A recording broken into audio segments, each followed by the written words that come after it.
Well, thank you so much for staying with us. And if you have just joined us, don't worry, you haven't missed it all. This is the second half of the debate. You're watching SA Decides, brought to you by ANN7. My name is Audrey Chimwanda. The city of Johannesburg is the focus today on SA Decides. Let me just remind you who we had in the first half of the debate. From the ANC, Mr. Jeff Makubo. We have from the Democratic Alliance, Councillor Nonhlanhla Sifumba. From the IFP, we had Councillor Muzin Tuli, and from COPE, we have the mayoral candidate, Mr. Dumisani Ndlovu. Well, let's get to the floor now. Audiences have questions and concerns that they want to pose to their leaders. Yes, sir, where do we start from? Mr. Jeff, my question is directed to you. My question is, do you know that jobs unemployment has increased to 23% and about 8.9 million South Africans are not working? Thanks. My name is Loiso Masuku. It's amazing if a mayoral candidate can say that discussing finances is not important. Mr. Makubo, can you please clarify us the Fitch ratings that have been accorded to Johannesburg? What does it mean for the city and, in fact, for South Africa in totality? Thank you for that question. To the MEC, I'd like to know what are they doing about the situation in Alexander. The living conditions are appalling out there. Thank you. Well, thank you for your questions. Let's give an opportunity to our panelists to respond to this. We do acknowledge that through our own research that unemployment due to economic conditions, both globally and locally, very challenging economic conditions, unemployment is rising. So therefore, 2 years ago, that's why we started saying we need to intervene as a government in the economy by investing in infrastructure, which is a counter-cyclical investment in the economy to keep jobs, to ensure that more and more people are employed, more and more people get jobs, and to stimulate the economy to have a multiplier effect. We back that up with programs like Josie at Work and Vulindlele Josie. But not only that, we then went to the private sector and said, private sector, you have to come to the party. So when we bought the buses, the phase 1B of the Rea Vaya buses, we did not import them like the phase 1A. We said we rather delay so that we can assemble them here in Johannesburg or in Germiston so that we can create jobs in Johannesburg. So we have been intervening as a government, we've been intervening, ensuring that at least we keep the jobs that we keep. And therefore we've encouraged people to form cooperatives so that we can deliver services in a different way. People must get jobs, must find jobs, and must continue to work. But the private sector is coming to the party. Standard Bank has already now agreed with us to say we'll avail 250 million for a working capital fund to make sure that small businesses that do business with the city have got the funds to continue employing people. So we are doing something as a city to deal with unemployment. So the answer is we are doing a lot to deal with unemployment, and there are practical programs on the ground, not just wish lists to say we'll do this and that. We are already doing something. Right. I think going forward, like what one of the party members alluded to, that there's need for more advertising so the youth know exactly what is available for them and what can assist them when it comes to either starting their own businesses or employment. You know, interesting, when we went out to consult the communities on the 5-year IDP for the next term of office, the number one thing, criticism that we got as a city is that we don't communicate our programs enough. We accepted it. We included it in our plan. If you look at the IDP, if you look at the SDBIP that we passed in council together with my fellow councillors here, it's got communications as a key component because we take Let's the criticism. Let's go to the second question we accept of Alex. Thank you. You know, if you're from Alexander, you would know that the old Alexander was under interdict from the landowners, Alpoa and the other landowners association. Effectively, we could not develop the old Alexander because of the court interdict that we had, which is why when you look at Alexander development was on the north, on the east side of Jaskei, because that land was not under interdict. 2 weeks ago, the MEC for Kokta in the province, who's also the provincial chair of the ANC in Gauteng, together with the regional chairperson of the ANC in Johannesburg, who's also the mayor, the current mayor and the incoming mayor of Johannesburg, signed a deal with the landowners of Johannesburg to unlock development of land in Johannesburg, in Alexander. So Alexander, we're going to develop Alexander together with the landowners of Alexander, because we've come to an agreement on the issues that they interdicted the city on. Now the problem is that if you don't have any facts about why things cannot happen at a particular point in time, you tend to sloganize.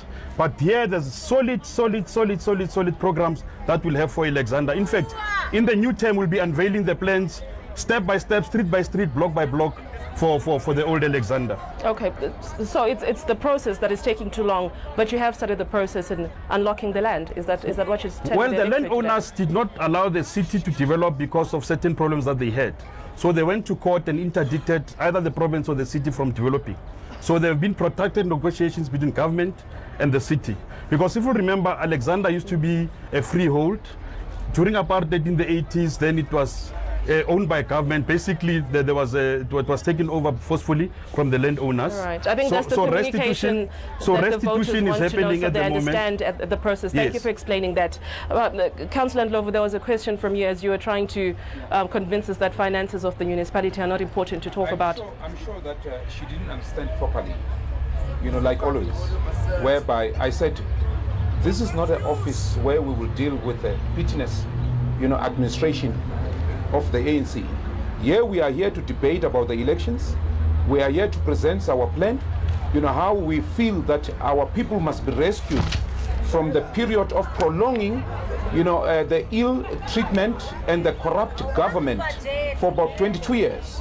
So my point was to say, we're not going to discuss your pertinent issue where ANC is going to get the privilege of disbandling how they are not running their office properly. No, but Councillor Ndlovu, you need to understand that just because you're not happy with a particular topic does not make it irrelevant. Finances and administration of a municipality is very important to the electorate, and they need to know how that is run, because it boils down to service delivery. Certainly, yes. But the reason why I interdict was my point of saying, you cannot perhaps maybe run this, this communication between the two of you, because there are a lot of issues that we want to provide. They are answerable. They're governing the municipalities. It is They're true, the ones and who are that is why you find that a lot of questions will come to them because they are in the government. Yes, and we're hoping you get your fair share to speak like now. If you'd like to respond to the lady there. My response was to say we're not going to discuss this. We are here to discuss about the debate of the election. Obviously not to say how much they're running and how much that. The point is, let us get to the debate and move on. Okay, and that is part of the debate, yes. Discussing the finances, okay, unfortunately. Let's get more questions. Yes? My name is Muzi Dlomo. I would like to ask Comrade Tuli, what are their plans to help the hostels youth? And as you know that we are here because we are not working. That's a question. I am Kevin Mkiz, and my question is directed to the DA representative. You speak about massive advertisement of the youth development programs that the city has in place. What do you suggest? Because the city right now is advertising on local radio stations, it's advertising on local newspapers and on local TV channels. Now, what more can be done? Makubo, as we know that we have underground bin now in the city of Joburg. And then there is no services for that underground bin. And people, they are sick about this underground bin. How are we going to deal with this if we will come back? But as I know, DA is coming back as a government of the city. One thing that I want to note, which is very important. Yes. I think people of South Africa, you have realized how the current government has been running. One person here on the panel has actually asked a question about the underground bin. I'm actually looking at this thing as I drive around, rotting under the ground, deteriorating the condition of it, even before it's been used. Because one other thing, when you fill in that, you fill it with waste, which has got a lot of chemicals. I'm sure that, when whoever has planned this, to make sure that this is a plan of squandering the money, by putting these things that are not working, has actually made a big mess up. This thing is rotting under the ground, so the point is, let us look seriously how our government has failed us and start to stand and say, now we need to make a change, whereby a change is going to be bringing new people. And speaking of change and bringing new people, I think the question was, have you made yourself visible within the past 5 years? Do the electorate know you? Do they know who you are and what you represent? Yes, I must say that for some time we were very quiet. You know, and I'm sure from now on, you know, COPE is going to be visible. And again, to whoever has said we were not visible, you know, perhaps that person is not even watching news, because President Lekota, he's been in Parliament, you know, for all the period since the inception of COPE. You know, there was no way that he's absent. You know, much as, you know, we've deteriorated, but we are coming up, I can assure you, and of which I've already thrown the challenges to the people who has voted for COPE and gave us about 30 seats in the Parliament to say, come back, ANC has not changed. All right. Let's go to the IFP. So would you like to respond on the question of visibility to people? As the IFP for the last 5 years, we were there in the community. As you're talking about the programs in the city, like the youth program that we talk about, we are part of it, because as part of this city of Johannesburg, we used to support programs that is going to help people outside there. But the problem that we have, when it's supposed to go out, it's not going out to everybody. As you heard Mr. Lomo ask about the young people in the hostels, we are complaining about hostels being left outside the entire community as people as if they are just immigrants in the city of Johannesburg. Hostel people are people of Johannesburg. They have a right also to live in this city. So that is why also the youth from hostels, they are supposed to benefit in the system of the city. So that is what we are saying. Thank you for that response. Democratic Alliance, Councillor, there's a question. Yes, in responding to the visibility question, DA has been there since day one after the 2011 election. We've been doing door-to-door in each and every household in the entire South Africa. As a result, people, you know, they are quite aware that DA is everywhere, and we've been doing that for quite a long time. We're not only on the streets when it's election time. We have run so many campaigns as the DA, starting with the Know Your DA campaign. So we've been there since 2011. And then to respond to the question of mass advertising, it's good and sweet when the MMC mentions that communication has been put down as a to-do when it comes to communicating with, when it comes to public participation, particularly when you go into the IDP process. That does not ensure that every single person in each and every ward is able to participate. I'll make a practical example about the IDP meeting that was taking place on the 21st of April, and on the same day we were attending a council meeting here. Some of the people, that is in general cutting off other people who are supposed to be participating there. Then the IDP meeting will be held 3-5 kilometers away from certain wards. How do you expect people who are living, you know, under the breadline to actually have transport to go to those meetings? If the MMC or the ANC can produce a register as to how many people attended that particular IDP meeting, that propelled them to actually put communication as one of their failures in terms of engaging the public and ensuring that the public is engaged. Now, in terms of mass advertising, yes, they advertise on radio. Is that radio channeled to target the youth? I mean, ANC goes, or any other party goes door to door in terms of distributing pamphlets. What is difficult, or why is it difficult for you to go with the Vulindlela program at Jozi to distribute it house to house or door to door, as you do with your pamphlets for a meeting or any other thing? Why can't you have roundtables in communities and inform them about those programs? Why can't you include those programs in public meetings? So it's quite simple. It's quite simple.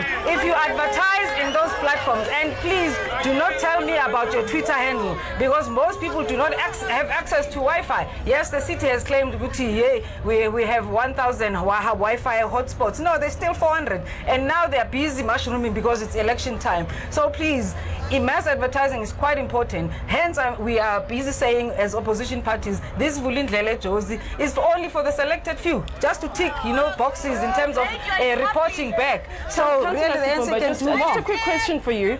There has been a public outcry from most citizens saying the Democratic Alliance is infringing on our rights to privacy. They're phoning us, you know, on our private phone numbers. Where do they get our numbers from? And, you know, why do we have to be put through this? What is your response to that? Democracy is at play. Each and every party, and the Constitution of South Africa and the Electoral Act allows each and every political party to advertise their message or to send their message out there however they see fit. I don't see anything wrong with it. Yes, most people may think it's infringing on their privacy, but you know what? We are here to win elections, and to do that, you have to communicate with masses. So that's it's how a it battle. stands. All is fair in love and war. All is fair in war. There was a question for the ANC. Councillor, would you like to respond to that? Well, there were a couple, but you know, I like it when my colleague from COPE says the ANC has not changed. Of course, the ANC has not changed. The ANC is still the party of Nelson Mandela. The ANC is still the party of Oliver Tambo, and the ANC is still the party that brought liberation. So the ANC has not changed. So when you say you want to change, what do you want to change? I don't understand what it is that you want to change. But dealing with the issue, the issue of massifying youth programs for everyone in the city is the program of the ANC. I agree with you, Councillor Ntuli, that every single young person, including young people in the hostels, must benefit. And you know what? I expect you as a public representative to represent those programs that we all adopted, brought by ourselves for the benefit of young people. I don't believe that young people, this is just for this select few. It's for everyone who's here. The issue of underground bins, which is a specific problem for the inner city, it sought to address waste management in the city. It sought to address waste management in the city. Where the issue is, and what the issue has been sorted out is around decanting those bins that are underground, infrastructure to do so. So I can tell you now that we are solving the issue of the underground bins in the inner city, because it was meant to solve the issues of waste management and litter in the inner city. As you know, that we try to keep Johannesburg very clean. Right. So we will continue collecting waste. We will continue ensuring that the city is clean. However, we just need to increase the round robin of collecting those bins in the inner city, and we are doing it. The issue of education, which is a provincial competency, we are responsible for ECD. We are responsible for crèches, for early childhood development. But the issue of grade 8 and grade 1 and the online is a provincial competency. However, because we are one government with the province and will continue doing so, we will take up the issue with the comrades in the province. What Fitch and Moody's have said is that the finances of Johannesburg have been handled so well that they are upgrading them to give them access to the debt capital market for the benefit of the citizens. Yes. For the benefit of the citizens of Johannesburg. If you read their reports, they'll tell you where the economy of Johannesburg is going, what the base is, what the rate base is, and of course, how the balance sheet of Johannesburg is strong. And we believe we're going to use this strong balance sheet of Johannesburg to continue delivering services for all the people of Johannesburg. Speaking of all the people, let's get some more questions people of Johannesburg. from the floor. I'm not sure where the microphone is. So I want to ask you this question. Zwane, the Councillor Zwane, the recent one, who is always, when it's come to us, he is drunk and everything. He don't know nothing actually. My question is, if you are saying that you are dealing with corruption, why don't you deal with your colleague first before you come and tell us that you are dealing with corruption? Thank you for that question. My name is Linda Mbata from Alexandra. I just want to give COPE and DA and IFP a revolutionary advice. Do not say something that you are not sure of. Let me just ask the question to the DA directly. The Mvulindlela program is not the program. I want to tell the DA to go and check the stats of the overall people who have enrolled with this program. As we speak now, most young people in this city, they are working with this program. Thank you. Well, that's not a question, so we'll have to find someone with an actual question. My name is Keshas Zuzu. I'm from Ward 61. The question is I want to ask the ANC. I say you don't have a security that is running around the government. You don't have even the metro and the SAPS police. They don't arrest criminals. You don't find them around in town. If you see the metro does not do anything, does not work, does not arrest criminal. It's only drugs all over the city. They're also giving people to rent to sell drugs in the city. Ke kopa go botsa ntate wa ANC ne ke Manswa Harantene ke tswa from Duduza. Gona what councillor ya rona ke Tiny Mabena. Tiny Mabena ga la mqene ka tsatsi le re toitoela for electricity. Dintlo tsele di awa mole. Dintlo tsele di awa. And how na ntho ANC re etsetsang yona rona. ANC always food, it is the food parcel, and the food parcel the power give to buy ANC. How can you go to do some sheba? But to buy sebetang, give members of ANC. Peter. Okay, thank you for that question. MMC, issues of corruption coming up again. Would you like to respond to that? No. I think there's been direct cases that have been brought to you. Okay, let's start with you. I would like to come in with the movie rating, where a lot of South Africans are not aware. Anybody who's got a proper phone, who could open it now and say, South African national debt, showing us how much is the country owing. How much is the country owing per person, per month, per day. Now, when it comes to Moodley, there's a problem already. Google it. You know, there's a problem already where our country is owing a lot of money. Our country is owing a lot of money, and there is nothing that it's been done. It's not dealt about properly. So thank you. Okay. You've made your point. Yes, sir. No, there was no point. In the event that he joins us in council, we'll take him through the issues of how these things work around national debt, GDP, debt ratios, and all that. So we'll deal with it. You know, I want to state it categorically clear here. Any allegations against any councillor must be reported to the correct authorities. We will deal with it in the same way. The said councillor, I can tell you now, the said councillor, there was a report to the public protector about the said councillor. And that report, I mean, there was a complaint to the public protector about the said councillor. The public protector is investigating it. And of course, we'll welcome any verdict and any outcome. And if it means we have to discipline that councillor, like we've done with Councillor Ward 29 in this current term of office, who was dismissed by the ANC for doing wrong things, we will do it. We cannot stand any malfeasance. We cannot stand any malfeasance and any wrongdoing by our councillor. So the specific issues of Ward 61 are being investigated by the public protector. Let's wait for the outcome.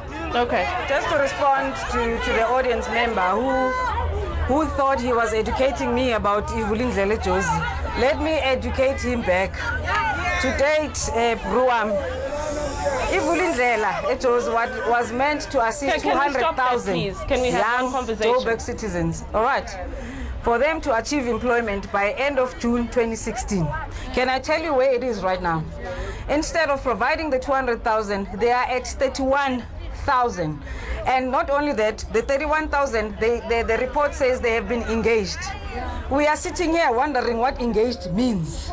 So if the MMC can clarify what engaged means. So when you're trying to educate me about Ivulindlela, I know about Ivulindlela. Those are the stats that I have about Ivulindlela. So they've only reached 120,700. So please. Okay. Thank you for that response, ma'am. Just to remind our viewers at home, we're coming to you from the city of Johannesburg. This is SA Decides, brought to you by ANN7. My name is Audrey Chimwanda. As we approach the end of the show, we do hope that you're joining in the conversation by tweeting us at ANN7 using the hashtag SA Decides. Let's get closing remarks from our party leaders and see how they try to woe the electorate. We'll start with Cope. Please, sir, in a minute. Okay, thank you very much. Once again, I want to put a challenge, to South Africans to say, Banbenkosi nibonile ukuthi ANC ienzeni. For 22 years isimo somnotho siyakhuphuka kodwa imali nemisebenzi ayikho. Uma kuthiwa kuyasetshenzwa kukhulunywa ngokuthi bazokuqasha for 3 months uklina umgwaqo babhadalise 800 rand, imali engakhulumi next engasebenzi next ku-inflation. Now kikini nina abantu South Africa ukuthi nibone, you need to open your eyes and see. You know, you do have a lot of political parties. You know, some of us, we have been there and we don't deal with arrogance, but we will speak the facts that are going to aggravate even the people that are representing ANC. Now, as ECOP, we are saying, we are putting a challenge to say, South Africans, open your eyes and vote for COPE. COPE is standing firm, and COPE is growing, and COPE will bring a better life for all. Thank you. Closing remarks from COPE. Let's go to the IFP. Councillor Ntuli, please tell us what you have to say to the electorate. Now, to the people of Johannesburg, Audrey, I want to say, let them vote for the party that they can trust. The party that they have a track record of service delivery, free of corruption, a party that can deliver to all people. As I'm talking about a record that is speak itself. Where the IFP is governing municipalities, you can't see any demonstration. People are not demonstrating because our councillors will engage communities and give them exactly what is happening in council. And I'm also calling for Councillor Makubo and the ANC in Johannesburg. Let this program in these 2 weeks that are left before election, let this program of the young people be given to all young people, because it is not true that all young people are benefiting from this program. Young people need to benefit from the program. That is what the IFP is saying. Let them vote for the party that they can trust. That is the IFP. Thank you, Mr. Ntuli. Democratic Alliance, ma'am. As the DA, we are basically saying on the 3rd of August, please go out there and vote for a responsive government. Vote for a government that will provide clean and effective services to all. Vote for the government that has a proven governing record. You have, I'm sure, heard about the Cape Town, City of Cape Town record and the Midvaal record, where the unemployment rate stands at 12%, which is the lowest in the entire South Africa.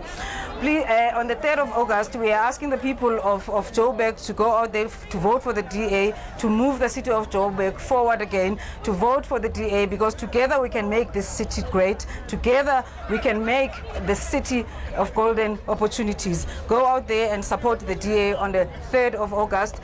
Because one other thing that we want to root out is the fact that councillors that are involved in the EPWP project, that thing should come to an end. Councillors should not be involved in any of the issuing of EPWP jobs, because the allegations out there or on the ground, the situation, the reality is that people are getting those jobs because they are connected to a selected few. Okay. So vote the DA on the 3rd of August. Thank you, Democratic Alliance. The ANC, how do you intend on retaining this municipality? We